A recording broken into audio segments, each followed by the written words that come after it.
ഗാർഡനിൽ നടക്കുന്ന ക്ലീനിങ് വീഡിയോയുടെ തുടർച്ചയാണിത്. കൂട്ടത്തിൽ വളമിടയിലും പ്രൂണിങ്ങും അറേഞ്ച്മെന്റ്സും എല്ലാം നടക്കുന്നത് കൊണ്ട് ചെറിയ ചെറിയ പോർഷൻസ് ആയിട്ടാണ് കവർ ചെയ്യുന്നത്.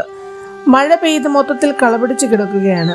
ഇവിടെ നിൽക്കുന്ന ബന്ധത്തേക്കൾ വേര് പൊട്ടാതെ മാറ്റിയ ശേഷം കള നീക്കി മണ്ണ് കിളിച്ച് കുറച്ച് വളം നൽകി. പരുവപ്പെടുത്തിയ മണ്ണിലേക്ക് ആദ്യം നട്ടത് പ്രൂൺ ചെയ്ത പട്ടുറോസയാണ്.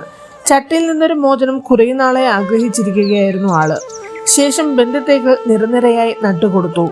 അവർ വളർന്നു വരുമ്പോഴേക്കും തൊട്ടു മുകളിൽ ഇടാനുള്ള ഹാങ്ങിങ് പോട്ടുകൾ റെഡിയാകും. ചൂട് കൂടുതലുള്ള മാർച്ച് ഏപ്രിൽ മാസങ്ങളിൽ ഇവിടെ ചെടി കയറി വരാൻ പാടാണ്.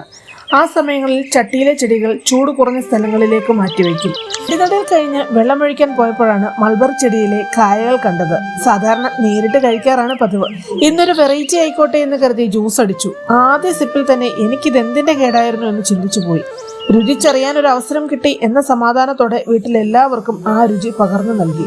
അപ്പോൾ ഇന്ന് ഇത്രയേ ഉള്ളൂ. വീണ്ടും കാണാം. താങ്ക്